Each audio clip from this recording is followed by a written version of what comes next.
بسم الله الرحمن الرحيم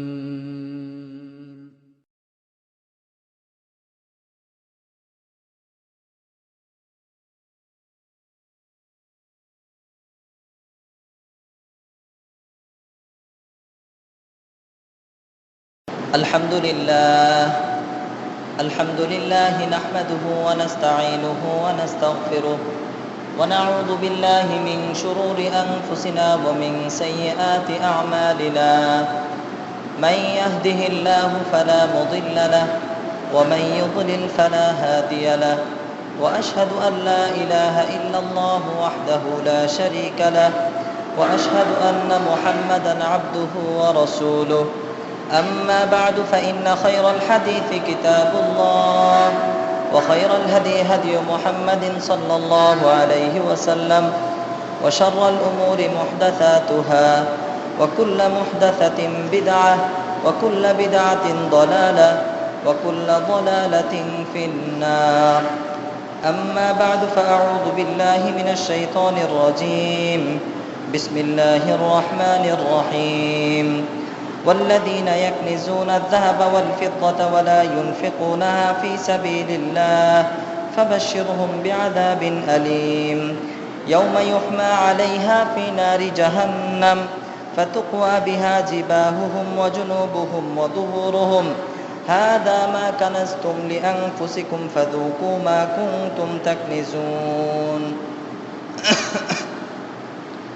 সমস্ত প্রশংসা ওই মহান রব্বুল আলামিনের, যিনি আমাদিগকে সালাতুল জুমা আদায় করার জন্য মারকাজুল উলুম আল ইসলামিয়া জামে মসজিদে আসার তৌফিক দান করেছেন। এই জন্য সকলেই বলি আলহামদুলিল্লাহ।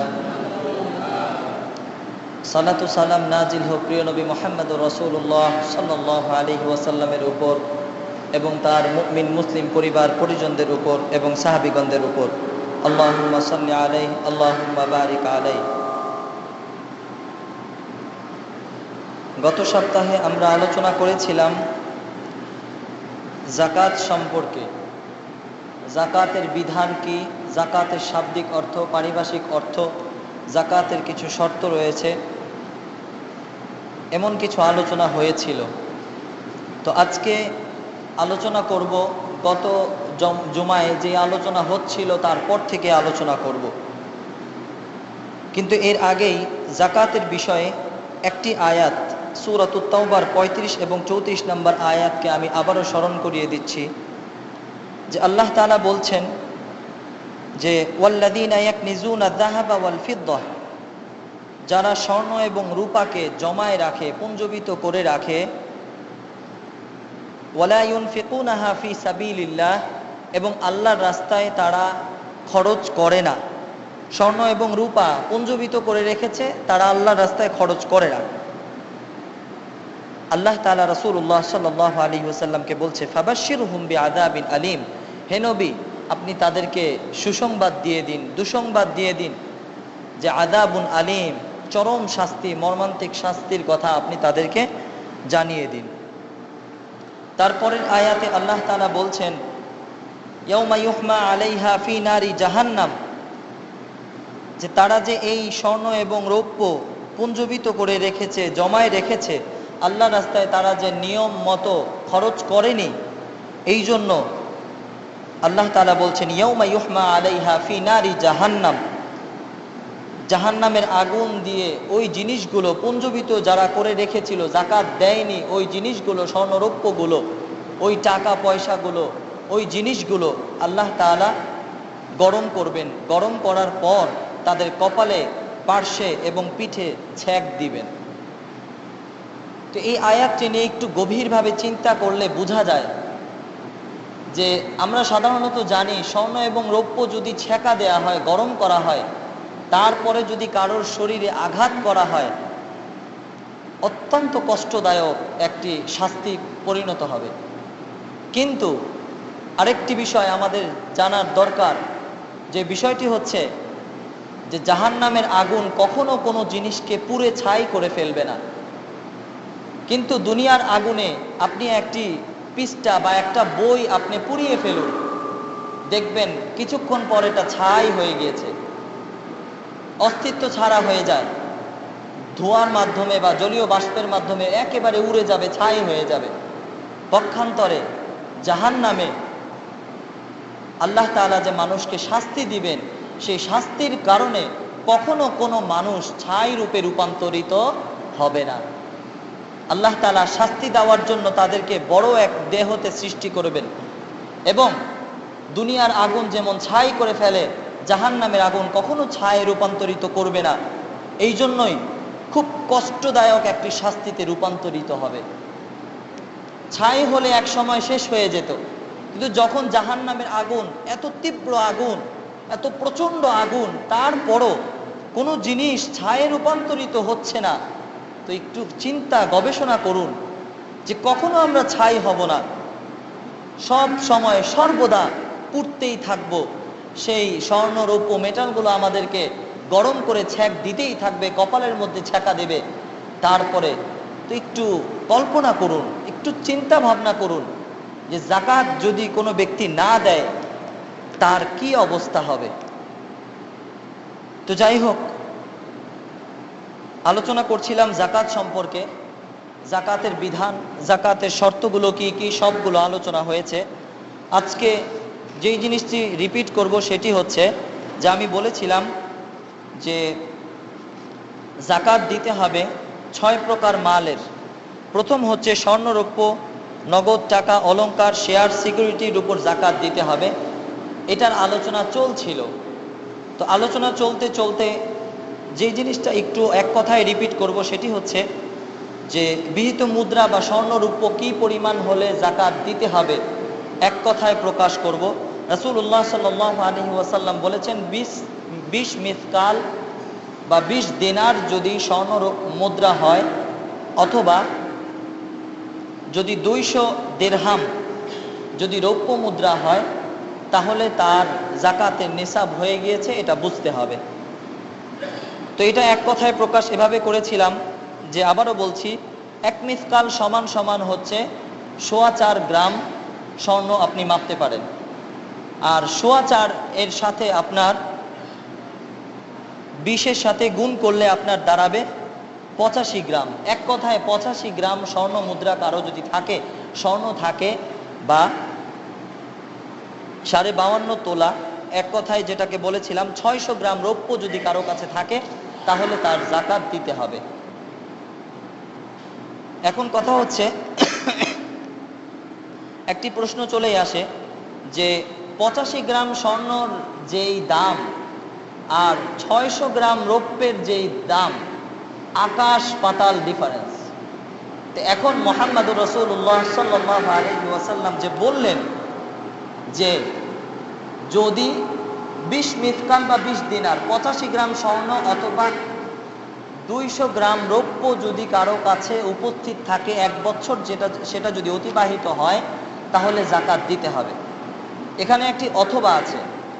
এখন আমি গতবারও বলেছিলাম, গত জুমায় বলেছিলাম যে 600 গ্রাম রৌপ্য মুদ্রার দাম হচ্ছে, রৌপ্যের দাম হচ্ছে প্রায় 30,000 টাকা, আর 7.5 তোলা বা 85 গ্রাম স্বর্ণের দাম হচ্ছে, মূল্য হচ্ছে আপনার 1,40,000 টাকা। এখন কথা হচ্ছে যে এক কথায় মুহাম্মদুর রাসূলুল্লাহ সাল্লাল্লাহু আলাইহি ওয়াসাল্লাম আবু দাউদের হাদিসে যে বললেন 20 মিসকাল আর 200 দিরহাম, এখন আপনি কোনটা মেনটেন করবেন, কোনটা মেনটেন করে আপনি জাকাত দিবেন, এটা একটা প্রশ্ন থেকে যায়। স্বর্ণের মূল্য যদি আপনি দেখতে চান, তাহলে দেখা যাবে বা মূল্য দেখা যাবে যে 1,40,000 টাকা। আর রৌপ্য মুদ্রার হিসাবে যদি জাকাত দিতে চান, তাহলে অনলি 30,000 টাকা। কোথায় 1,40,000 আর কোথায় 30,000 টাকা। এটা নিয়ে ওলামাগণদের মধ্যে একটি ছোট্ট ইখতিলাফ হয়েছে, ভিন্ন মত পোষণ করেছেন। এবং আমি সবসময় একটা কথা বারবার বলে থাকি, প্রত্যেক ওলামাগণ, প্রত্যেক স্তরের ওলামাগণ, তারা যে ইখতিলাফ করে থাকেন, ভিন্ন মত পোষণ করে থাকেন, প্রত্যেকের কাছেই উত্তম উত্তম দলিল রয়েছে। ইমাম আবু হানিফা রাহিমাহুল্লাহ, তার মাযহাবে বলা আছে যে বর্তমানে রৌপ্য মুদ্রা হিসেবে জাকাত দিতে হবে, আদায় করতে হবে। এক কথায় কারো কাছে যদি 27 থেকে 30,000 টাকা 1 বছর থাকে, সেটার পরিমাণে ২৭,০০০ টাকা বা ৩০,০০০ টাকা বা এর বেশি থাকলে আপনার ২.৫% 2.5 দিয়ে ভাগ দিতে হবে। যদি ভাগ দেয়া হয়, যেই পরিমাণ টাকাটা আসবে সেটা আপনার যাকাত প্রদান করতে হবে। এটা হচ্ছে ইমাম আবু হানিফা রাহিমাহুল্লাহর মাযহাবে। আর এছাড়া শাফি, মালিকি, হাম্বলি তারা যে মত পোষণ করেছেন, তারা বলেছেন যে রৌপ্য হিসাবে যাকাত দিলে চলবে না, স্বর্ণ মুদ্রা হিসাবে যাকাত দিতে হবে। এক কথায় যে কারো কাছে যদি 20 দিনার পরিমাণ স্বর্ণ মুদ্রা থাকে, এক কথায় 85 গ্রাম স্বর্ণ যদি কারো কাছে থাকে, তাহলে তার যাকাত প্রদান করতে হবে। রৌপ্য মুদ্রা এখানে বিবেচিত নয়। এখন কথা হচ্ছে তারা কিভাবে বলে থাকেন যে এই যে ইখতিলাফটি হলো, তারা বিশদ আলোচনা করেছেন। খুব সংক্ষেপে আমি বলছি, মুহাম্মদুর রাসূলুল্লাহ সাল্লাল্লাহু আলাইহি ওয়াসাল্লামের একটি হাদিস যা রয়েছে ফিকহ সুন্নাহর 2 খণ্ডের 20 নম্বর পৃষ্ঠায় রয়েছে যে রাসূলুল্লাহ সাল্লাল্লাহু আলাইহি ওয়াসাল্লাম এক লোকের কাছে আপনার প্রায় 39টি ছাগলের মালিক, সে 39টি ছাগলের মালিক কোনো এক ব্যক্তি। তো সে রাসূলুল্লাহ সাল্লাল্লাহু আলাইহি ওয়াসাল্লামের কাছে এসে বলল, আমার ব্যাপারে কি? তো রাসূলুল্লাহ সাল্লাল্লাহু আলাইহি ওয়াসাল্লাম বললেন, তুমি 39টি ছাগলের মালিক, তুমিও দরিদ্রের মধ্যে অন্তর্ভুক্ত। এখন এই 39টি ছাগলের মালিক যে মুহাম্মদুর রাসূলুল্লাহ সাল্লাল্লাহু আলাইহি ওয়াসাল্লাম তাকে ফকির বলে বিবেচিত করলেন, তাকে চিহ্নিত করলেন।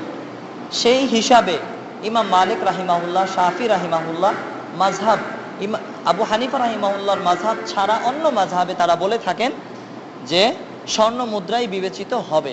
কারণ 39টি ছাগল থাকা সত্ত্বেও মুহাম্মদুর রাসূলুল্লাহ সাল্লাল্লাহু আলাইহি ওয়াসাল্লাম তাকে দরিদ্র বলে আখ্যায়িত করেছেন। এখন একটু চিন্তা করুন 39টি ছাগলের দাম কত হয়।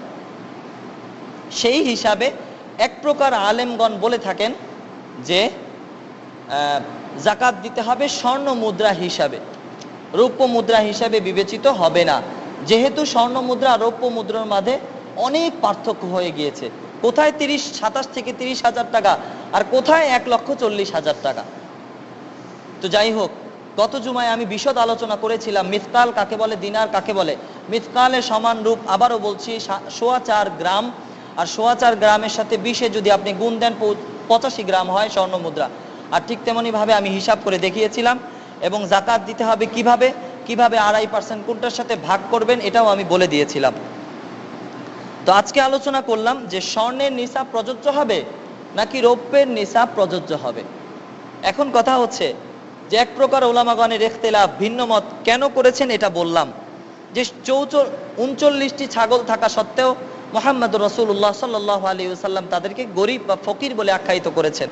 সেহেতু একদল উলামাগণ বলেছেন যে স্বর্ণ রূপই বা স্বর্ণ যদি 85 গ্রাম থাকে তাহলেই যাকাত ফরজ হবে তার উপর। এখন ইমাম আবু হানিফা রাহিমাহুল্লাহ তিনি যে বলেছেন যে রৌপ্য হিসাবে বর্তমানে বিবেচিত হবে, এটার কারণ কি? তিনি অত্যন্ত সুন্দর কিছু কারণ দেখিয়েছেন। যেমন গরিবদের ব্যাপারে স্বর্ণ মুদ্রা 1,40,000 টাকা অনেকের কাছে নাও থাকতে পারে, কিন্তু 30,000 টাকা অনেকের কাছে দেখা যাবে যে আছে। আর প্রত্যেক যদি 30,000 টাকা বা 27 থেকে 30,000 টাকা রৌপ্য মুদ্রা, আপনার 600 গ্রাম রৌপ্য মুদ্রার দাম আসে 30,000 টাকা, 27 থেকে 30 পর্যন্ত একটু উঠানামা করছে, এই জন্য বারবার বলছি 27 থেকে 30।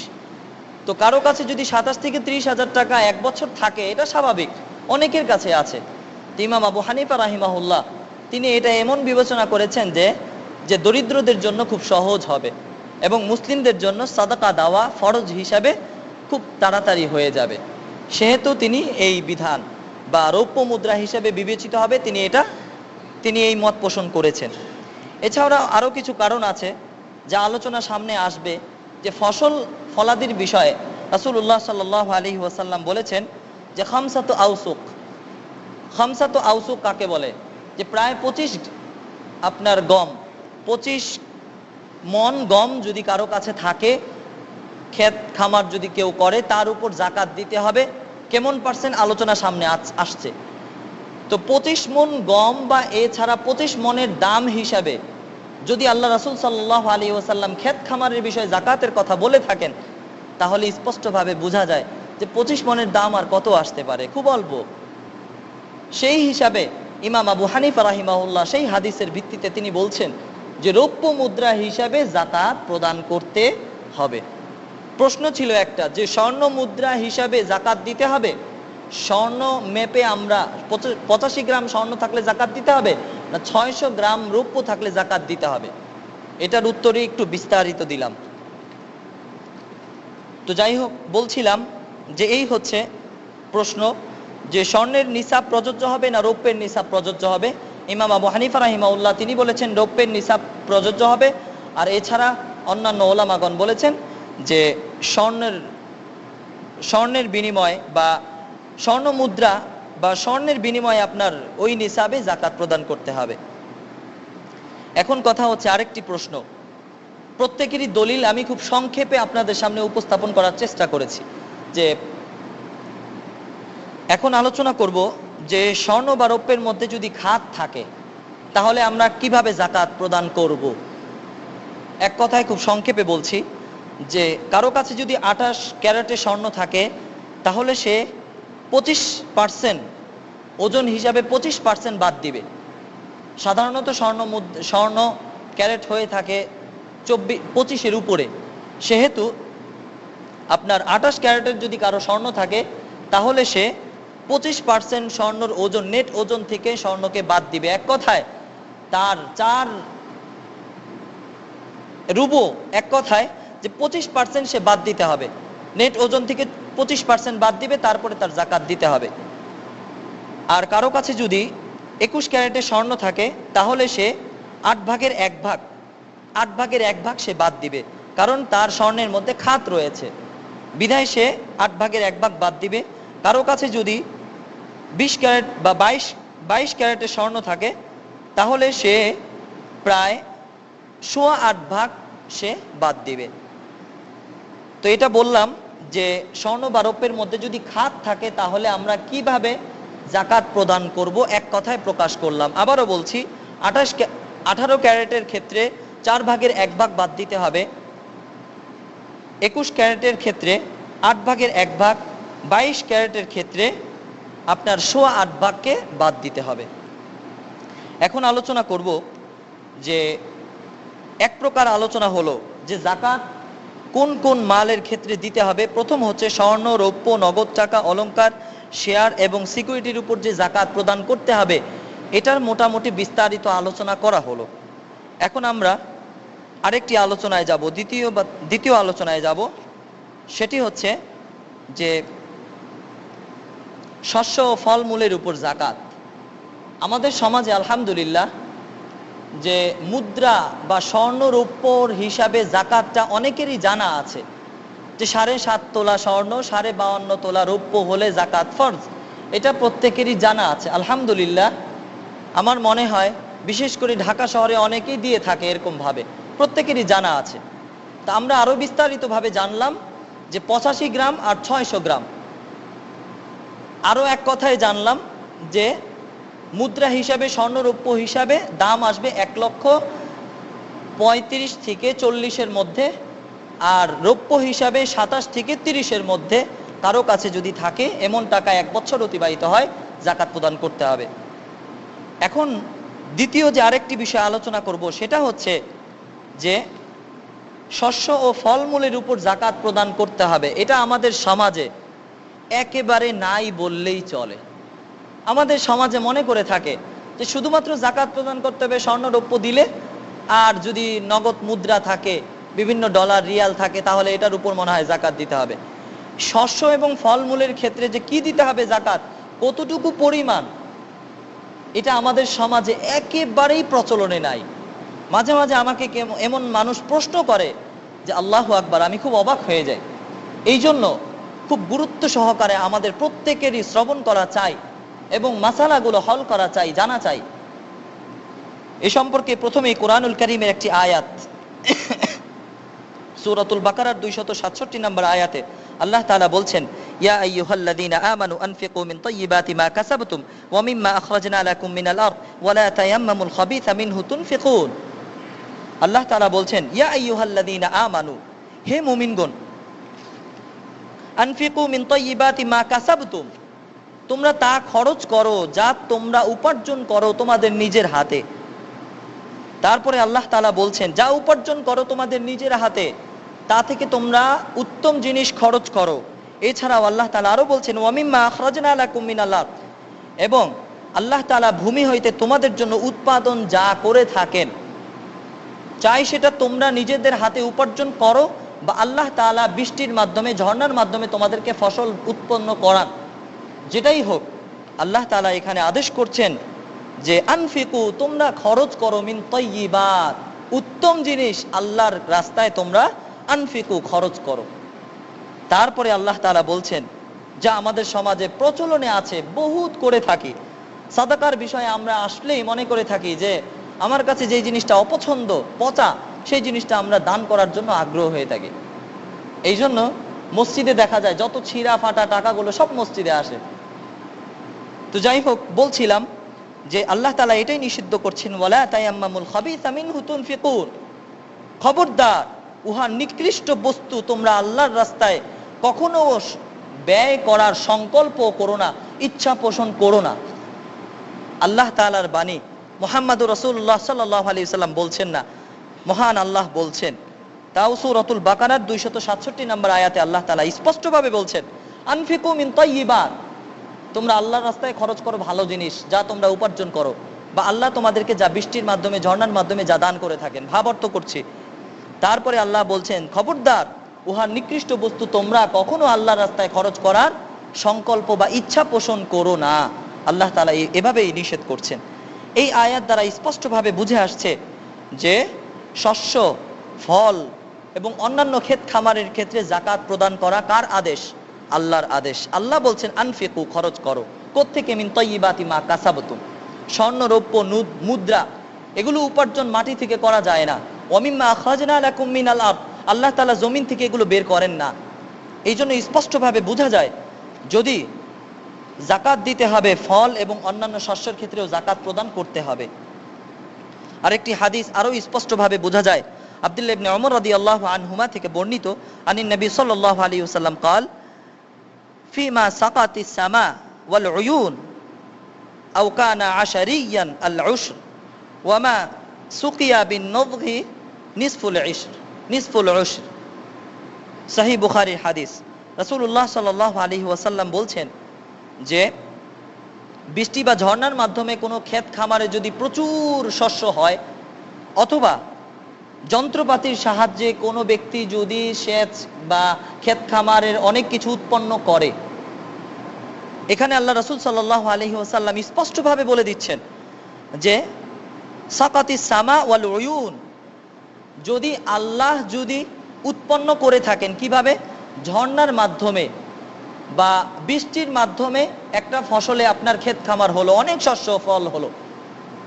এখন আল্লাহ তাআলা বলছেন, এটার বিধান মুহাম্মদুর রাসূলুল্লাহ সাল্লাল্লাহু আলাইহি ওয়াসাল্লাম বলছেন, কানা আশারিয়ান আল উশর, তার যে যাকাত দিতে হবে, সদকা করতে হবে, এর পরিমাণ হচ্ছে 10 ভাগের 1 ভাগ। মুহাম্মদুর রাসূলুল্লাহ সাল্লাল্লাহু আলাইহি ওয়াসাল্লাম এটাই বলছেন, উশর মানে 10 ভাগের 1 ভাগ। এখন আমাদের প্রত্যেকেরই জানা চাই যে আমরা যন্ত্রপাতি ছাড়া যদি কোনো জায়গায়, আমাদের কারো জায়গায় যদি প্রচুর পরিমাণে ক্ষেত খামার হয়, তাহলে আল্লাহর রাস্তায় ব্যয় করতে হবে কতটুকু? 10 ভাগের 1 ভাগ। কে বলছেন? আল্লাহ স্পষ্টভাবে সূরাতুল বাকারাতে বলে দিলেন, আর এর পরিমাণ মুহাম্মদুর রাসূলুল্লাহ সাল্লাল্লাহু আলাইহি ওয়াসাল্লাম আমাদেরকে নির্ধারণ করে দিলেন এভাবেই, যে সাকাতিস সামা ওয়াল উয়ুন আও কানা আশারিয়ান আল উশর। তারপরে মুহাম্মদুর রাসূলুল্লাহ সাল্লাল্লাহু আলাইহি ওয়াসাল্লাম শস্য, ফলের ক্ষেত্রে আরো নির্ধারণ করে দিচ্ছেন যে ওয়ামা সুকিয়া বিন নাদহি, ওয়ামা সুকিয়া বিন নাদহি, যদি তোমরা উৎপন্ন করো, তোমরা যদি কোনো শস্য বা ফলমূল যদি উৎপন্ন করো কোনো জায়গা থেকে বিভিন্ন যন্ত্রপাতির মাধ্যমে, যেটা তোমাদের খরচ একটু বেড়ে গিয়েছে, সেক্ষেত্রে মুহাম্মদুর রাসূলুল্লাহ সাল্লাল্লাহু আলাইহি ওয়াসাল্লাম বলছেন নিসফুল উশরি, যে 20 ভাগের 1 ভাগ আল্লাহর রাস্তায় দান করতে হবে। এক কথায় আপনার 5 বিঘা জমি আছে, এখন আপনি কোনো টাকা খরচ করলেন না, আল্লাহ তাআলা বৃষ্টির মাধ্যমে, ঝর্ণার মাধ্যমে অনেকগুলো ফসল আল্লাহ তাআলা উৎপন্ন করে দিলেন। এখন সেক্ষেত্রে আপনি তার জাকাত দিবেন কিভাবে? এর 10 ভাগের 1 ভাগ জাকাত দিতে হবে। সহিহ বুখারীর হাদিস, যেটি সহিহ বুখারীর জাকাতের অধ্যায়ে গেলে আমরা খুব সহজে পেয়ে যাব। তারপরও 1483 এবং সুনানে তিরমিজির 635 নম্বর হাদিসে স্পষ্টভাবে এটাই বলা আছে। আল্লাহ প্রদত্ত যদি উৎপন্ন হয় কারো জায়গায়, তাহলে 10 ভাগের 1 ভাগ। আর যদি আপনি যন্ত্রপাতির মাধ্যমে, আপনি কষ্ট করে শ্রম দিয়ে আপনি যদি কোনো ফসল যদি উৎপন্ন করেন আপনার জায়গায়, তাহলে 20 ভাগের 1 ভাগ আল্লাহর রাস্তায় দান করতে হবে। কে কেমন কোন সময় কতটুকু দান করবে এটার আলোচনা চলছিল। এখন আলোচনা করব যে নিসাবটা কতটুকু জাকাত দিতে হবে, এরও একটি নিসাব আছে। স্বর্ণ মুদ্রা, রৌপ্য মুদ্রার নিসাব নিয়ে আলোচনা করলাম বিশদভাবে, কিন্তু শস্য ফল মূলের ক্ষেত্রে আপনার যে জাকাত দিতে হবে এটারও একটি নিসাব রয়েছে। নিসাব সম্পর্কে আবু সাঈদ খুদরি রাদিয়াল্লাহু আনহু তিনি বলেন, রাসূলুল্লাহ সাল্লাল্লাহু আলাইহি ওয়াসাল্লাম বলেছেন, লাইসা ফীমা দুনা খামসাতি আওসুক সাদাকাতান। রাসূলুল্লাহ সাল্লাল্লাহু আলাইহি ওয়াসাল্লাম বলছেন যে কারো কাছে যদি 5 আওসাক, 5 ওয়াসকের কম যদি কারো কাছে শস্য ফুল মল যদি উৎপন্ন হয় কারো জমিনে, তার জন্য কোনো সাদাকা দিতে হবে না। এক কথায় 5 ওয়াসকের কম যদি কারো ফল ফসল যদি উৎপন্ন হয় তার সাদাকা দিতে হবে না, 1 ভাগও দিতে হবে না। তবে হ্যাঁ, কারো ক্ষেত খামারে যদি 5 ওয়াসকের বেশি পরিমাণ আপনার শস্য হয়, তাহলে তার যদি আল্লাহ প্রদত্ত উৎপন্ন হয়ে থাকে 10 ভাগের 1 ভাগ, আর আপনি যদি শ্রম দিয়ে যন্ত্রপাতির সাহায্যে পানি দিয়ে বিভিন্ন খরচের মাধ্যমে করে থাকেন 20 ভাগের 1 ভাগ দান করতে হবে। এখন প্রশ্ন হচ্ছে, এটাও সহিহ বুখারীর হাদিস, এই যে হাদিস বললাম সহিহ বুখারীর 1447 এবং সহিহ মুসলিমের 2310 নম্বর হাদিস, এই হাদিসে যে রাসূলুল্লাহ সাল্লাল্লাহু আলাইহি ওয়াসাল্লাম বললেন যে ফসলের ক্ষেত্রে 5 ওয়াসকের কম হলে জাকাত দিতে হবে না, সদকা করতে হবে না, এই যে বললেন, এখন প্রশ্ন হচ্ছে 5 ওয়াসক আমরা কিভাবে বুঝবো? 5 ওয়াসকের পরিমাণ ইমাম আবু হানিফা রাহিমাহুল্লাহ তিনি বলেছেন 653 কিলোগ্রাম, যা মন হিসাবে ধার্য করলে 17 মন হয়। আর যদি ইমাম আবু ইউসুফ রাহিমাহুল্লাহ, ইমাম আবু হানিফা রাহিমাহুল্লাহর ছাত্র ইমাম আবু ইউসুফ রাহিমাহুল্লাহ তিনি বলেছেন যে যদি 5 ওয়াসকের বর্তমান সময়ে যদি মাপে নেট ওজন যদি দিতে চায়, তাহলে আপনার 990 কিলোগ্রাম বা 25 মন হয়। এক কথায় আমরা ধরে নিব যে ইমাম আবু ইউসুফ রাহিমাহুল্লাহর মতের সাথে অনেকেরই মত মিল আছে। যাই হোক, এক কথায় আমরা ধরে নিব কারো ফসল কারো ক্ষেতে যদি 25 মনের বেশি কোনো জিনিস উৎপন্ন হয়, তাহলে সেটা আল্লাহ প্রদত্ত হয়ে থাকলে আপনার শ্রম ছাড়া আল্লাহ প্রদত্ত যদি সেখানে উৎপন্ন হয়ে যায় 10 ভাগের 1 ভাগ দান করতে হবে। আর যদি আপনি শ্রম দিয়ে আপনি যন্ত্রপাতির মাধ্যমে অনেক ট্রাক্টর দিয়ে অনেকভাবে আপনি পানি সেচন করে বা বিভিন্নভাবে আপনার শ্রম দিয়ে যদি আপনি পানি দিয়ে ফসল উৎপন্ন করেন, তাহলে 20 ভাগের 1 ভাগ দিতে হবে। তো এক কথায় আমরা আজকে এটাও জানলাম যে জাকাতের জন্য বিবেচ্য শস্য ও ফলের নিসাব হচ্ছে খামসাতু আওসুক। রাসূলুল্লাহ সাল্লাল্লাহু আলাইহি ওয়াসাল্লামের ভাষায় খামসাতু আওসুকের এক কথায় বলবো 25 গ্রাম বা 17 গ্রাম। তো যাই হোক, বলছিলাম 25 গ্রামের বেশি কেউ যদি কোনো জায়গায় ফসল উৎপন্ন করে থাকেন, তাহলে আপনার জাকাত দিতে হবে, সদকা করতে হবে, হয়তো 10 ভাগের 1 ভাগ, না হলে 20 ভাগের 1 ভাগ। এটা হচ্ছে আল্লাহ তাআলার অর্ডার। এটাই সূরাতুল বাকারার 167 নম্বর আয়াতে এইভাবে বলা আছে।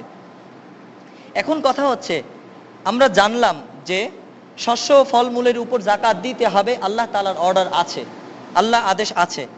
কতটুকু দিতে হবে, কেমন নিসাব, কতটুকু পরিমাণ দিতে হবে এটাও জানলাম, হয়তো 10 ভাগের 1 ভাগ, আর নাহলে 20 ভাগের 1 ভাগ। তারপরে জানলাম শস্য ফলমূলের ক্ষেত্রে আমার নিসাব কতটুকু হবে, খামসাতু আওসুক, 25 মন এর বেশি হলে।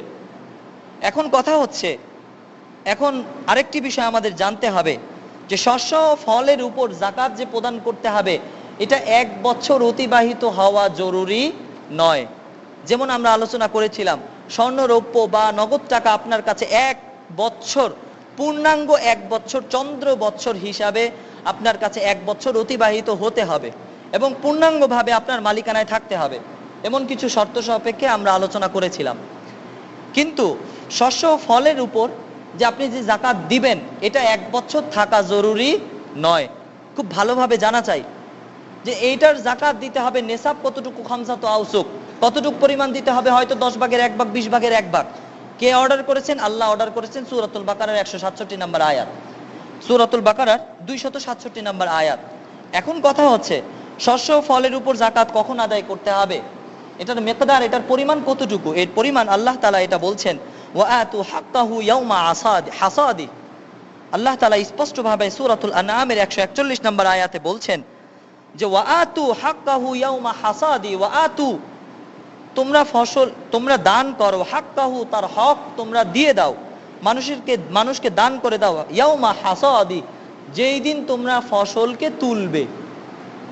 সূরাতুল আনআমের একেবারে স্পষ্ট আয়াত, সূরাতুল আনআমের 141 নম্বর আয়াত আমরা দেখে নিতে পারি।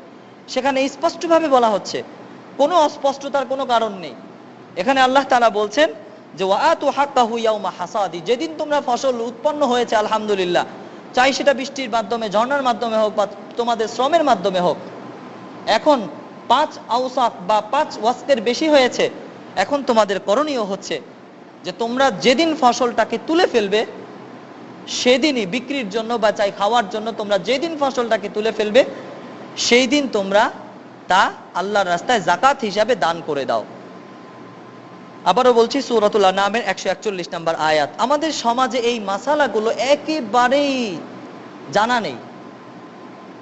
কিছুদিন আগেও আমাকে একজন লোক, খুব বিজ্ঞ লোক, প্রশ্ন করছে যে 1 বছর কিভাবে অতিবাহিত হলে ফসলের যাকাত দিতে হবে। আসলে 1 বছর যে যাকাত 1 বছর অতিবাহিত হওয়ার দরকার নেই, এটা আল্লাহর অর্ডার রয়েছে সূরাতুল আনআমের 141 নম্বর আয়াত। এই জন্য আমাদের প্রত্যেকেরই জানা যায় যে ফসল, ফল এবং এর ক্ষেত্রে যাকাত দিতে হবে। নেসাব হচ্ছে 5 ওয়াস্ক, যার পরিমাণ হচ্ছে 25 মন। আর এটার কতটুক পরিমাণ আল্লাহর রাস্তায় দান করতে হবে, হয়তো বা 10 ভাগের 1 ভাগ, আর না হলে 20 ভাগের 1 ভাগ। এই অর্ডার আল্লাহ তাআলা মুহাম্মদুর রাসূলুল্লাহ সাল্লাল্লাহু আলাইহি ওয়াসাল্লামের উপর ছেড়ে দেননি, আল্লাহ তাআলা স্বয়ং নিজেই দিচ্ছেন। সূরাতুল বাকারার 267 নম্বর আয়াত। এখন প্রশ্ন করতে পারেন যে এই ফসলের ক্ষেত্রে আপনি এত বারবার রিপিট করছেন কেন?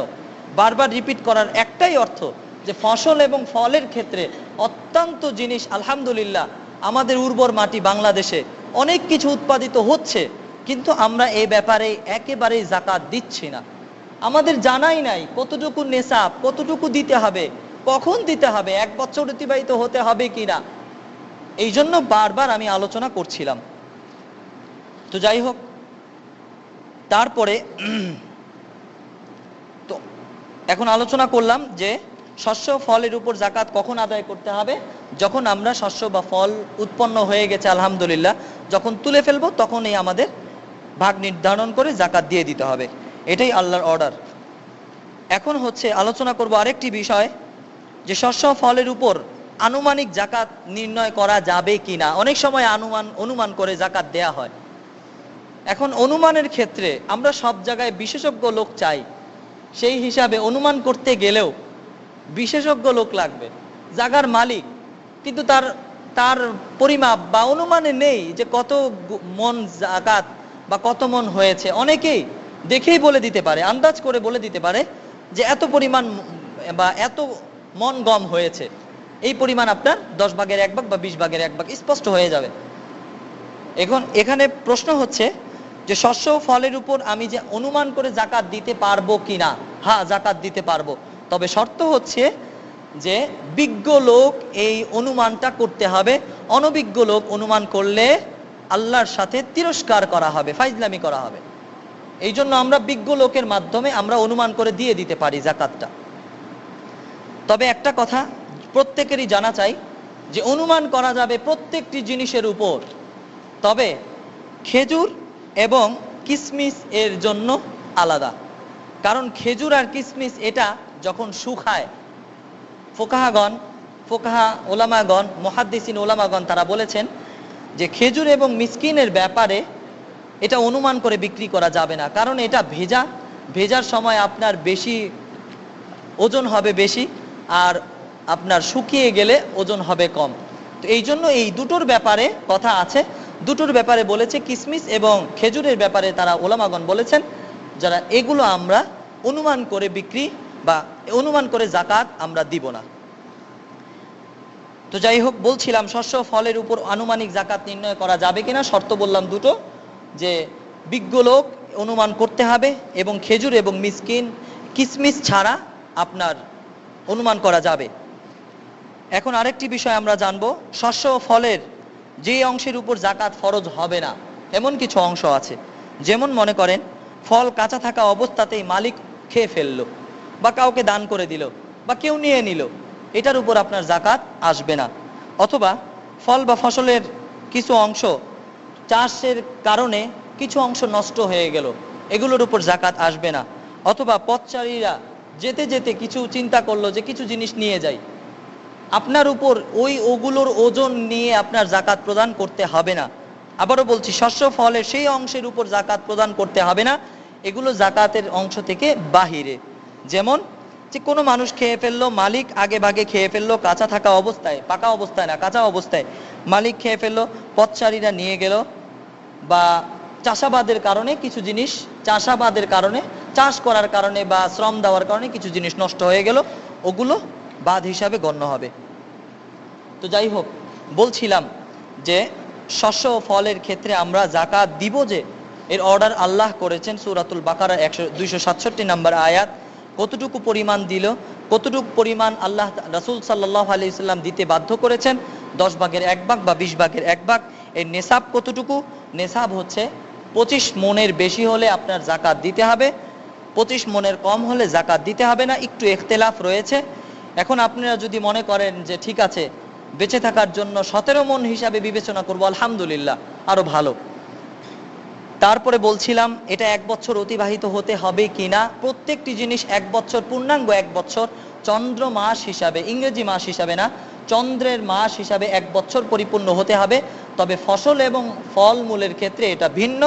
এই ব্যাপারে আল্লাহ তাআলা সূরাতুল আনআমে স্পষ্ট বলেছেন, যখন তোমরা জিনিসগুলো বিক্রি করার জন্য বা উৎপন্ন হয়ে যাবে, পূর্ণাঙ্গ উৎপন্ন হয়ে যাবে, যখন তোমরা এটাকে তুলে ফেলবা, তখনই এটা জাকাত প্রদান করতে হবে। তো মোটামুটি আমরা রৌপ্য মুদ্রা, স্বর্ণ মুদ্রা, বিহিত মুদ্রা, যেটাকে লিগেল টেন্ডার বলা হয়, এগুলো নিয়ে আমরা প্রথমে আলোচনা করেছি, বিশদ আলোচনা করেছি। এর নেসাব কতটুকু, কিভাবে জাকাত দিতে হবে, সব আলোচনা হয়েছে। আজকে দ্বিতীয় বিষয় আলোচনা করলাম যে শস্য ও ফল কেমন উৎপাদিত হলে কিভাবে জাকাত দিতে হবে, এটা বিশদভাবে আলোচনা করলাম। আজকে পরিশেষে একটা ছোট্ট বিষয় নিয়ে একটু বিশদ আলোচনা করব আজকে, যেহেতু সময় আছে। গত জুমায় কিছু ছাত্র আমাকে ধরেছিল যে আল্লাহ আরশে সমাসীন না, আল্লাহ সব জায়গায় বিরাজমান। এই কথা আমি আজকে একটু চিন্তা ফিকির করেছি, এই বিষয়টা নিয়ে বিশদ আলোচনা করব। এখানে আমি খুব সংক্ষেপে বলছি, একটু ভালোভাবে আমরা একটু মনে রাখার চেষ্টা করব। আমি কোরআনুল কারীমের আয়াত বলবো, মুহাম্মদুর রাসূলুল্লাহ সাল্লাল্লাহু আলাইহি সাল্লামের হাদিস, পবিত্র মুখের কথা বলবো, আমি আমার কোনো কথা বলবো না। এবং বিভিন্ন মুফাসসিরগণ কিভাবে কিরূপভাবে বলেছেন আমি এটা বলবো। আবারও মাসালাটা সম্পর্কে আপনাদের সকলকে অবগতি করছি যে আল্লাহ কি আরশে সমাসীন, নাকি আল্লাহ প্রত্যেকের কলবে সব জায়গায় বিরাজমান, এই সম্পর্কে কোরআনুল কারীমের আয়াত আমরা আজকে বেশ কিছু আয়াত নিয়ে আলোচনা করব। খুব সংক্ষেপে বলছি, পারলে নোট করে রাখলে আরো ভালো। সূরাতুন নিসার 158 নম্বর আয়াতে আল্লাহ তাআলা বলছেন, বাল রাফাআহুল্লাহু ইলাইহি ওয়া কানাল্লাহু আজিজান হাকিমা। আল্লাহ তাআলা বলছেন ঈসা আলাইহিস সালামকে হত্যা করা হয়নি, শুলিতে চড়ানো হয়নি। অনেক লম্বা আয়াত, আমি খুব সংক্ষেপে বলছি। আল্লাহ তাআলা বলছেন বরং তাকে আমার কাছে উঠিয়ে নেওয়া হয়েছে। এখন আল্লাহ যদি মানুষের কলবে থাকে, তাহলে ঈসা আলাইহিস সালামকে কি আল্লাহ তাআলা কলবে উঠিয়ে নিয়েছেন? এখানে আল্লাহ তাআলা স্পষ্টভাবে বলছেন বাল, বরং, রফা মানে কি উত্তোলন করা, উঠানো, আমরা জানি। আর রফ মানে উত্তোলন করা, হু মানে ঈসা আলাইহিস সালাম, আল্লাহ মানে আল্লাহ। এখানে স্পষ্টভাবে বলা আছে যে বাল রাফাহুল্লাহু ইলাই, আল্লাহ তাআলা ঈসা আলাইহিস সালামকে তার কাছে উঠিয়ে নিয়েছেন। উঠিয়ে নেওয়ার দ্বারা স্পষ্টভাবে বোঝা যায় যে আল্লাহ তাআলা উপরে আছেন, আল্লাহ মানুষের কলবে নেই। এখন ধরুন দ্বিতীয় আয়াত, সূরাতুল ফাতির নামক একটি সূরা রয়েছে, তার 10 নম্বর আয়াতে আল্লাহ তাআলা বলছেন আল কালিমুত তাইয়্যিব ওয়াল আমালু সালিহু ইয়ারফাউহু। আল কালিমুত তাইয়্যিব, উত্তম কথা, ওয়াল আমালু সালিহ, এবং সৎ কাজ, ইয়ারফাউহু আল্লাহর কাছে উঠানো হয়, আল্লাহর কাছে নামানো হয় না। ভালো কাজ, ভালো কথা এবং সৎ কার্য, সৎ কাজ এগুলো কার কাছে উত্তোলন করা হয়, উঠানো হয়? আল্লাহর কাছে। আমি বানিয়ে বলছি না, স্পষ্টভাবে সূরাতুল ফাতিরের 10 নম্বর আয়াতে আপনারা দেখে নিতে পারেন। পরিশেষে আরো কিছু আয়াত রয়েছে, আমি বলছি যে সূরাতুল মাআরিজের 4 নম্বর আয়াতে আল্লাহ তাআলা বলছেন, তারুজুল মালাইকাতু ওয়ার রূহু ইলাইহি ফি ইয়াউমিন কানা মিকদারুহু 50 আলফা সানা। তারুজু মানে কি? আর রফ উত্তোলন করা, ঊর্ধ্ব জাহানে গমন করা বা উঠিয়ে নেওয়া, এক কথায়। তো আল্লাহ তাআলা সূরাতুল মাআরিজের 4 নম্বর আয়াতে বলছেন যে ফেরেশতাগণ এবং ওয়ার রূহ জিবরিল আলাইহিস সালাম আল্লাহ তাআলার কাছে একদিনে তারা তারুজু উঠেন। তাদের একদিনের মিকদারুহু তার পরিমাণ হচ্ছে 50 আলফা সানা, 50,000 বছরের পরিমাণ একদিন তাদের সময়। বিশদ আলোচনা আমরা সূরাতুল মাআরিজে দেখে নিব। কিন্তু এক কথায় আমি বলছি যে আল্লাহ তাআলা মানুষের অন্তরে আছে, দুনিয়াতে আছে, সর্ব জায়গায় বিরাজমান। এই কথাটা কতটুকু সত্য, এটার পরিমাণ, এটার দলিল হিসাবে আমি সূরাতুল মাআরিজের 4 নম্বর আয়াত দিলাম, আপনারা দেখে নেবেন তারুজু এর অর্থ কি। সূরাতুল হাদীদের মধ্যে তারুজু আরাজা ইয়ারুজু হিসাবে আরেকটা শব্দ আছে, সেখানে স্পষ্ট বলা আছে যে উত্তোলন করা, উঠিয়ে নেওয়া। এখন আসুন যে সূরাতুন নাহলের 50 নম্বর আয়াতে আল্লাহ তাআলা বলছেন, ইয়াখাফুনা রাব্বাহুম মিন ফাওকিহিম, যে তোমাদের যে এই যে তাদের প্রতিপালককে তারা ভয় করে, যেই প্রতিপালক তাদের উপরে আছে। এখানে বলা হয়নি ইয়াখাফুন, আমি একটু বিশদ আলোচনা করলে বুঝতে পারতেন যে ইয়াখাফুন, আল খাউফু মানে ভয় করা, ইয়াখাফুন তারা ভয় করে কাদেরকে? রব্বাহুম তাদের প্রতিপালককে। তাদের প্রতিপালক কোথায় আছে? মিন ফাওকিহিম তাদের উপরে আছে। এখানে বলা হয়নি ফি কুলুবিহিম তাদের কলবে আছে, বা বলা হয়নি ফিল কলবি তাদের কলবে আছে। খুব দুঃখজনক কথা যে এত স্পষ্ট আয়াত থাকা সত্ত্বেও আমাদের সমাজে বলে থাকে তুমি সব জায়গায় বিরাজমান, আল্লাহ সব জায়গায় বিরাজমান। এগুলো আমরা আসলে ভুল বুঝি। আবারও বলছি যে সূরাতুল নাহলের 50 নম্বর আয়াতে স্পষ্ট বলা আছে মিন ফাওকিহিম, তাদের উপরে যেই, তাদের যে রব, তাদের যে রব, ওই রবকে তারা ভয় করে, যেই রব তাদের উপরে আছে। মিন ফাওকিহিম, ফাওকা মানে উপরে, ফাওকা মানে নিচে না, মধ্যে না, ফাওকা মানে উপরে। তারপরে ধরুন ইত্তাবিউ মা উনজিলা ইলাইকুম মির রাব্বিকুম ওয়া লা তাত্তাবিউ মিন দুনি আউলিয়া কালিলাম মা তাযাক্কারুন। সূরাতুল আরাফের 3 নম্বর আয়াতে আল্লাহ তাআলা বলছেন, তোমরা তার অনুসরণ করো যা আমি তোমাদের উপর নাজিল করেছি। নাজিল আল ইনজালের ব্যাখ্যা তাফসিরে বাইদাউই, ইমাম বাইদাউই রাহিমাহুল্লাহ, আমরা আলহামদুলিল্লাহ মিশকাতে পড়েছি। ইমাম বাইদাউই রাহিমাহুল্লাহ বলেছে আল ইনজাল কাকে বলে? উপর থেকে কোনো জিনিসকে নামানোকেই আল ইনজাল বলা হয়। এখন উপর থেকে যদি কোনো জিনিস না অবতরণ করে, না নামে, আল্লাহ তাআলা কখনো কোরআনের ক্ষেত্রে আল ইনজাল শব্দটি কোরআনুল কারীমে আল্লাহ তাআলা বেশ 50 বারের বেশি ব্যবহার করেছেন, প্রত্যেকটি আয়াতে আমরা দেখে নিতে পারি। আর ইমাম বাইদাউই রাহিমাহুল্লাহ স্পষ্টভাবে বলেছেন আল ইনজাল কাকে বলে? উপর থেকে কোনো জিনিসকে নামানোইকে আল ইনজাল বলা হয়। আর আল্লাহ তাআলা এখানে বলেছে ইত্তাবিউ তোমরা অনুসরণ করো মা উনজিলা ইলাইকুম মির রাব্বিকুম, যা আমি তোমাদের উপর, তোমাদের প্রভু তোমাদের উপর যা নাজিল করেছে, উপর থেকে যা নিচে নামিয়েছেন। তো যাই হোক, তারপরে আরো একটি আয়াত আছে ওয়াহুয়াল্লাযী আনজালা ইলাইকুমুল কিতাবা মুফাসসালা, সূরাতুল আনআমের 114 নম্বর আয়াত। এই আয়াতগুলো দ্বারা আমি বেশ কিছু আয়াত বললাম, আবারও বলছি সূরা নিসার 158, ফাতিরের 10 নম্বর, মাআরিজের 4 নম্বর এবং সূরাতুন নাহলের 50 নম্বর আয়াত, সূরাতুল আরাফের 3 এবং সূরাতুল আনআমের 114 নম্বর আয়াত। এই আয়াতগুলো দ্বারা স্পষ্টভাবে বোঝা যায় আমাদের প্রতিপালক, আমাদের রব, আমাদের আল্লাহ সব জায়গায় বিরাজমান না। আল্লাহ আছে আরশে, আল্লাহ আছে উপরে। এখন আরো কিছু আয়াত আছে সূরাতুল মুলক, আলহামদুলিল্লাহ আমাদের সকলের মুখস্থ আছে। এখানে 16 নম্বর আয়াত এবং 17 নম্বর আয়াতে বলা আছে আমিনতুম মান ফিস সামা আইয়াখসিফা বিকুমুল আরদা ফাইদা হিয়া তামুর আম আমিনতুম মান ফিস সামা আইয়ুরসিলা আলাইকুম হাসিবা। এই 17 নম্বর আয়াত সূরাতুল মুলকের 16 এবং 17 আপনারা দেখে নেবেন। এখানে বলা হচ্ছে যে তোমরা কি ধারণা করছো, তোমরা কি নিরাপদ মনে করছো তোমাদের নিজেকে? যেই আল্লাহ আকাশে আছে, ফিস সামা এখানে বলা আছে, যেই আল্লাহ আকাশে আছে তিনি তোমাদের জমিনকে বিধ্বস্ত করবেন না, এবং তোমরা সম্পূর্ণভাবে ফাইদা হিয়া তামুর, বিশদ আলোচনা করতে হবে, এই জন্য খুব সংক্ষেপে বলছি। সূরাতুল মুলকের 16 এবং 17 নম্বর আয়াত, এই দুটো আয়াতে বলা আছে ফিস সামা, আমাদের প্রতিপালক, আমাদের রব ফিস সামা, আকাশে আছেন। এটাই আয়াতগুলোতে বোঝা যায়।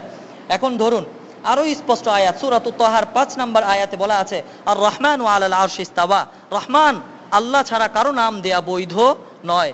সূরাতুত তাহার মধ্যে বলা আছে, সূরাতুত তাহার 5 নম্বর আয়াতে আর রহমানু আলাল আরশি ইস্তাওয়া, রহমান আরশের উপরে আছেন। আরো স্পষ্ট আয়াত। তারপরে এরকম আরো কিছু আয়াত রয়েছে, সূরাতুল হাদিদ, সূরাতুস সাজদা, সূরাতুল ফুরকান, সূরাতুর রাদ, সূরাতুল ইউনুস, সূরাতুল আরাফ। আরাফের 54 নম্বর আয়াত, ইউনুসের 3 নম্বর আয়াত, রাদের 2 নম্বর আয়াত, ফুরকানের 59 নম্বর আয়াত, সাজদার 4 নম্বর আয়াত, হাদিদের 4 নম্বর আয়াত। এই 7টা আয়াত থেকে বোঝা যায় আমার আল্লাহ, আমাদের প্রতিপালক, যদি আমাদের প্রতিপালক আরশে সমাসীন রয়েছেন। আমরা এই আয়াতগুলো দেখে নিতে পারি। এখন কথা হচ্ছে, আমাকে গত জুমায় একজন প্রশ্ন করেছিল যে আল্লাহ তাআলা তো এখানে ইস্তাওয়া অতীতকালীন শব্দ নিয়ে ব্যবহার করেছে। ইস্তাওয়া এটা অতীতকালীন ক্রিয়া, এটা একটা ভার্ব, ক্রিয়া, অতীতকালীন ক্রিয়া যাকে বলা হয় মাদি। তিনি বলেছিল যে রহমান আরশের উপর সমাসীন হয়েছেন। এখন মানুষের কলবে ঢুকে গেছে, নাউযু বিল্লাহি মিন যালিক। আল্লাহ আরশে ছিল, ঠিক আছে, এখানে মাদির সিগা ব্যবহৃত করবে না কিসের সিগা ব্যবহৃত করবে? এখানে আল্লাহ তাআলা বলছেন, প্রত্যেকটি আয়াতে বলছেন আল্লাহ আসমান এবং জমিনকে সিত্তাতি আইয়াম, 6টি দিনে সৃষ্টি করেছেন, নাকি বলবে সৃষ্টি করবে? এখানে বলা হয়েছে আল্লাহ 6 দিনে আসমান এবং জমিনকে সৃষ্টি করেছেন, তারপরে আল্লাহ আরশে সমাসীন হয়েছেন। এখন সৃষ্টি করাও শেষ, আল্লাহর আরশে সমাসীন হওয়াও শেষ। এখন কোনো ব্যক্তি যদি বলতে চায় যে আল্লাহ আমাদের কলবের মধ্যে ঢুকে গেছে, এখন দলিল দেন, কোরআনুল কারীমের আয়াতের দলিল দেন, হাদিসের দলিল দেন, আলহামদুলিল্লাহ মেনে নিব। আমি প্রায় 14টি বা 25টি আয়াতের 14 থেকে 15টি আয়াতের রেফারেন্স সহকারে আপনাদেরকে দলিল দিলাম। এখন কথা হচ্ছে, হাদিসের কিছু দলিল রয়েছে। আল্লাহ রাসূল সাল্লাল্লাহু আলাইহি ওয়াসাল্লাম বলেছে, আজকে একটু সময় বেশি নিব, তারপরও বলছি আলোচনা হয়ে যাওয়াই ভালো, যে হাদিসের একটি দলিল সহিহ তিরমিজির 1924 নম্বর হাদিসে বলা আছে, ইরহামু মান ফিল আরদি ইয়ারহামুকুম মান ফিস সামা। আল্লাহ রাসূল সাল্লাল্লাহু আলাইহি ওয়াসাল্লাম বলছে যে তোমরা মানুষের উপর দয়ার দৃষ্টিতে তাকাও, দয়া করো মানুষের উপর। তোমরা যদি মানুষের উপর দয়া করো, মান, তারপরে বলা আছে যে ইয়ারহামুকুম মান ফিস সামা, তোমাদের উপর দয়া করবে যে আসমানে আছে। এখানে বলা হয়নি যে কলবে আছে, স্পষ্ট কথা, কারোর সাথে আমার কোনো দ্বিধা নেই, দ্বন্দ্ব নেই। আমি বলছি কোরআনুল কারীমের আয়াত, একটু দেখে নিন, তিরমিজির 1924 নম্বর হাদিস, যেখানে স্পষ্টভাবে বোঝা যাচ্ছে যে আল্লাহ রাসূল সাল্লাল্লাহু আলাইহি ওয়াসাল্লাম বলছেন যে তোমরা জমিনে যারা আছে তাদের উপর দয়ার দৃষ্টিতে তাকাও, দয়া দেখাও।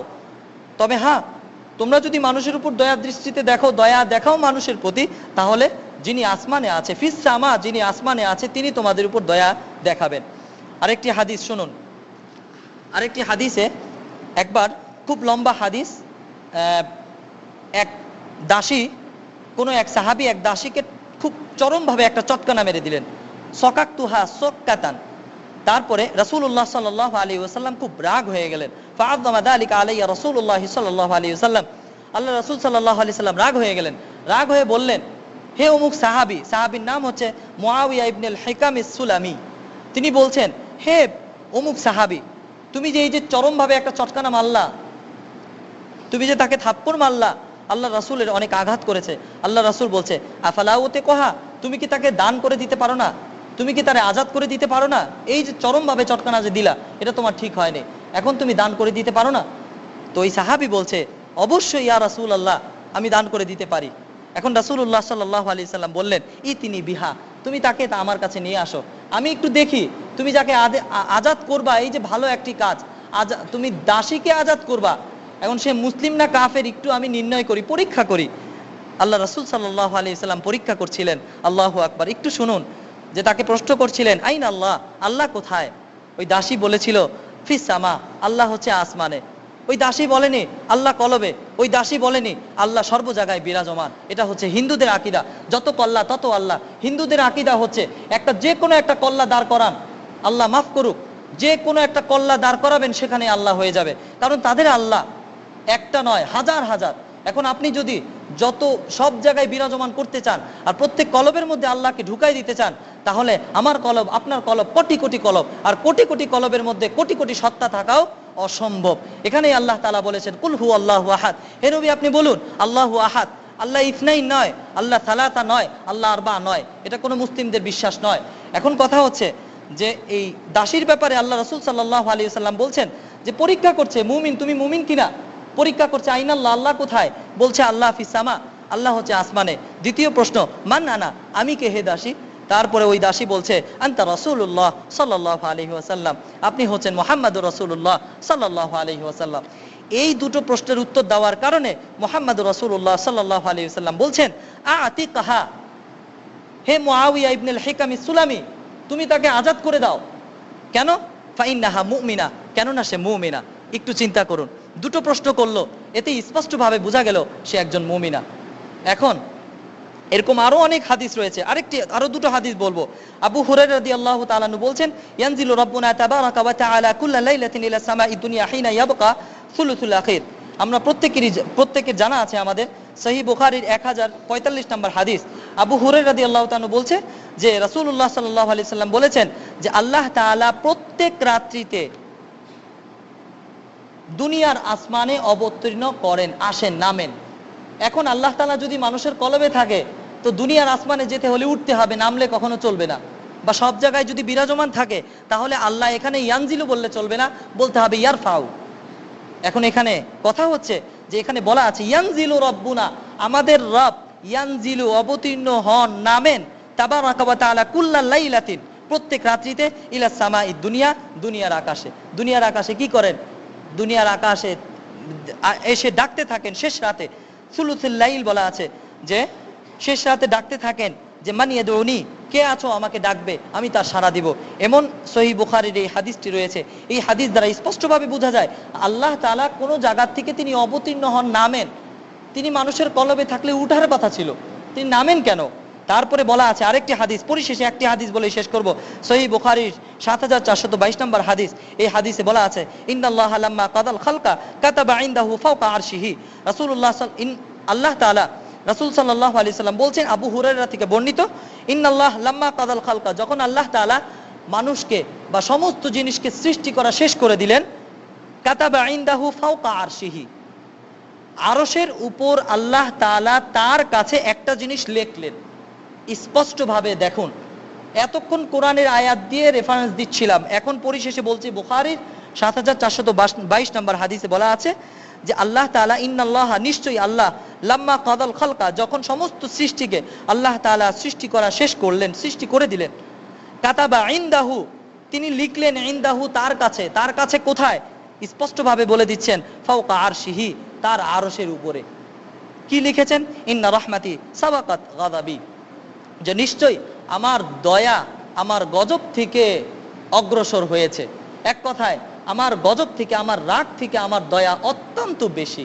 এটাই আল্লাহ তাআলা লিখেছেন কোথায়? আরশের উপরে, তার কাছে, ইনদাহু, তার কাছে। এখন তার কাছে, উনি আরশের উপরে, স্পষ্টভাবে বোঝা যায়। এখন পরিশেষে আমি স্পষ্টভাবে সকলের কাছে একটি উদাত্ত আহ্বান রাখবো যে কওমি মাদ্রাসায় সবচেয়ে বেশি প্রচলনে আছে তাফসিরে জালালাইন নামক কিতাব। পরিশেষে দাওরার আগের কিতাব হচ্ছে মিশকাত, মিশকাতের আগে হচ্ছে তাফসিরে জালালাইন। জালালাইন নামক একটি কিতাব রয়েছে, এটা তাফসিরের কিতাব। সেই তাফসিরগুলো আমরা যদি একটু দেখে নেই, আল্লাহ কি সব জায়গায় বিরাজমান? কখনো না। কওমি মাদ্রাসার লোকেরা, আমরা প্রত্যেকেই পড়েছি আলহামদুলিল্লাহ, আমরা দেখলে পাবো যে সূরাতুল হাদিদের ৪ নম্বর আয়াতে বলা আছে ওয়াহুয়া মাআকুম আইনামা কুনতুম, তিনি আল্লাহ এমন সত্তা যিনি তোমাদের সাথে আছে, তোমরা যেখানেই থাকো না কেন তিনি তোমাদের সাথে সেখানেই আছে। এমন একটি আয়াত আছে।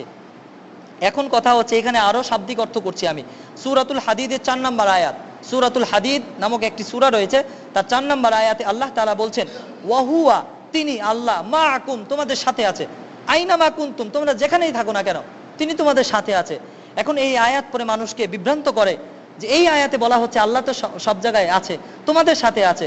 নাউযুবিল্লাহি মিন যালিক। আমার তাফসীর দেখবেন না, কোরআনুল কারীমের তাফসীর ইমাম জালালউদ্দিন সুয়ুতি, ইমাম জালালউদ্দিন মাহাল্লি, আমাদের কওমি মাদ্রাসায় জালালাইন কিতাবে স্পষ্টভাবে বলা আছে ওয়াহুয়া মাআকুম, তিনি যে তোমাদের সাথে আছে। কিভাবে? বিইলমিহি, তার ইলমের মাধ্যমে। এক কথা স্পষ্ট হয়ে গেল। আমি আমার তাফসীর করছি না, আপনি একটু কষ্ট করে তাফসীরে জালালাইন, প্রত্যেক হানাফি মাযহাবের যতগুলো দাওরা পাশের যতগুলো লোক আছে প্রত্যেকেই তাফসীরে জালালাইন পড়েছে, কিন্তু খুব দুঃখজনক কথা তারা এই আয়াতগুলো দেখে বলে, কিন্তু তাফসীরে জালালাইন থেকেও তারা দেখে না। একটু দেখে নিলেই পারেন আপনারা সূরাতুল হাদিদে, আমি আশা করি আপনারা প্রত্যেকেই তাফসীরে জালালাইনটা দেখে নেবেন।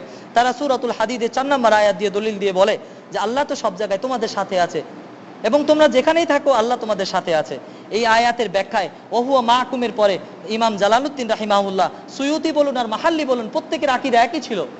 15 পারা একজন করেছে, আর 15 পারা পরের 15 পারা আরেকজন তাফসির করেছে, কিন্তু প্রত্যেকে এরকম ভাবে লিখেছে ওয়াহুয়া মাকুম, তিনি তোমাদের সাথে আছে, অর্থাৎ তুমি জাতিগতভাবে তিনি তোমাদের সাথে নয়, বিইলমিহি, তার ইলম তোমাদের সাথে আছে। এখন আরেকটা আয়াতের দিকে আসুন, খুব দুঃখজনক কথা এগুলো। আরেকটি আয়াত সূরাতুল কাফের 16 নম্বর আয়াত, ওয়া নাহনু আকরাবু ইলাইহি মিন হাবলিল ওয়ারিদ।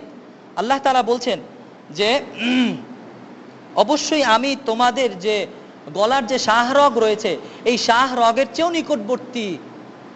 এই আয়াত দিয়ে সূরাতুল কাফের 16 নম্বর আয়াত দিয়ে মানুষকে গুমরাহ করে, বলে যে আল্লাহ তো মানুষের শাহরগের চেয়েও নিকটবর্তী, অতএব আল্লাহ প্রত্যেকের শাহরগের সাথে আছে। এই আয়াতের তাফসির আমি অন্য কোনো তাফসিরে যাচ্ছি না, কওমি মাদ্রাসায় যে তাফসিরটা পড়া হয় সেখানেই আপনি যান। সূরাতুল কাফের খুব অনুরোধ করছি আমি, সূরাতুল কাফের 16 নম্বর আয়াতটি একটু দেখে নিন। ওয়া নাহনু আকরাবু ইলাইহি মিন হাবলিল ওয়ারিদ, আকরাবুর পরেই লেখা আছে ইলাল ইলম, অর্থাৎ তার ইলম তোমাদের একেবারেই কাছে আছে। স্পষ্টভাবে বিল ইলমি বিইলমিহি স্পষ্টভাবে লেখা আছে। বিল ইলম মানে ইলমের দ্বারা তিনি তোমাদের একেবারে গলার শাহরগের চেয়েও নিকটবর্তী আছে। আরেকটি কথা বলি, আরেকটি আয়াত, ক্বালা লা তাখাফা ইন্নানি মাআকুমা আসমাউ ওয়া আরা, এই এরকম একটি আয়াত আছে। এই আয়াতটিও আপনি তাফসিরে জালালাইনে দেখুন, কওমি মাদ্রাসায় যেটা পড়ানো হয়, আমাদের সমাজে এই তাফসিরটাকে সবচেয়ে বড় তাফসির ধরা হয়। আলহামদুলিল্লাহ, সেই তাফসিরেও শুদ্ধ ব্যাখ্যা লেখা আছে। সেখানেও বলা আছে যে ক্বালা লা তাখাফা, আবু বকর এবং আল্লাহ রাসূল সাল্লাল্লাহু আলাইহি সাল্লামকে বলেছিলেন লা তাখাফা, তোমরা ভয় করো না, ইন্নানি মাআকুমা আসমাউ ওয়া আরা, নিশ্চয়ই আমি তোমাদের দুইজনের সাথে আছি। দুইজনের সাথে আছি, কি আছে? জাতিগতভাবে জালালউদ্দিন রাহিমাহুল্লাহ এখানে এটা লিখে দিয়েছেন, বিআউনি, আমার সাহায্য তোমাদের সাথে আছে। একটু চিন্তা করুন, বিআউনি এর অর্থ কি দাঁড়ায়? স্পষ্টভাবে লেখা আছে যে লা তাখাফা ইন্নানি মাআকুমা, তোমাদের সাথে আছি, তোমাদের দুইজনের সাথে আমি আছি। আমি কিভাবে আছি? নিশ্চয়ই আমি তোমাদের সাথে আছি। কিভাবে? বিআউনি, আমি ব্যাখ্যা করছি না, আমার কোনো উস্তাদ ব্যাখ্যা করছে না, একবিংশ অনেক আগের একজন মুফাসসির, তাফসিরের জালালাইনের লেখক, উনি বলছেন বিআউনি, অর্থাৎ আমার সাহায্য তোমাদের দুইজনের সাথে আছে। তারপরে আল্লাহ তাআলা আরো ব্যাখ্যা করছেন আসমা ওয়া আরা, বিদায় আমি তোমাদেরকে শুনি এবং তোমাদেরকে দেখি। আর ব্যাখ্যা করার দরকারটা কি? জাতিগতভাবে আছেন না কিভাবে আছে স্পষ্টভাবে দেখা যায়। আমি এই জন্য প্রত্যেকের কাছে একটি আহ্বান রাখবো যে প্রত্যেকে আমরা তাফসিরে জালালাইনের বাংলা পাওয়া যায়, সেখানে আমরা দেখে নিব। এই আয়াতগুলো নিয়ে মানুষকে তারা বলে যে আল্লাহ সব জায়গায় বিরাজমান। সূরাতুল হাদিদের 4 নম্বর আয়াত, তারপরে আপনার সূরাতুল বাকারার 115 নম্বর আয়াত, তারপরে সূরাতুল কাফের 16 নম্বর আয়াত, এরকম এই 4টি আয়াত দিয়ে মানুষকে তারা এভাবে বলে থাকে। আল্লাহ তাআলা আমাদের সকলকে আল্লাহ তাআলা যেভাবে ঈমান আনতে বলেছেন সেভাবে ঈমান আনার তৌফিক দান করুন। আল্লাহ তাআলা আমাদের সকলকে মুহাম্মদুর রাসূলুল্লাহ সাল্লাল্লাহু আলাইহি ওয়াসাল্লাম যে ঈমানের উপর মৃত্যুবরণ করেছে তেমন ঈমান আনার তৌফিক দান করুন, এবং মুহাম্মদুর রাসূলুল্লাহ সাল্লাল্লাহু আলাইহি ওয়াসাল্লাম সহকারে তার সাহাবীগণ যেমন ঈমানের উপর মৃত্যুবরণ করেছে সেমন ঈমান এনে সেমন ঈমানের উপর মৃত্যুবরণ করার তৌফিক দান করুন। আল্লাহ তাআলা আমাদের সকলকে পরিপূর্ণভাবে কোরআন এবং সহিহ হাদিসের উপর আমল করার তৌফিক দান করুন। আল্লাহ তাআলা কোরআনুল কারীমে এবং সহিহ হাদিসে যা নিষেধ করেছেন, যা আল্লাহ তাআলা ঘৃণা করেন এবং মুহাম্মদ রাসূলুল্লাহ সাল্লাল্লাহু আলাইহি ওয়াসাল্লাম ঘৃণা করেন, তা সেই সমস্ত আমলগুলো থেকে বেঁচে থাকার তৌফিক দান করুন। ওয়া সাল্লাল্লাহু তাআলা আলা নবিয়িনা মুহাম্মদ ওয়া আলা আলিহি ওয়া আসহাবিহি আজমাইন।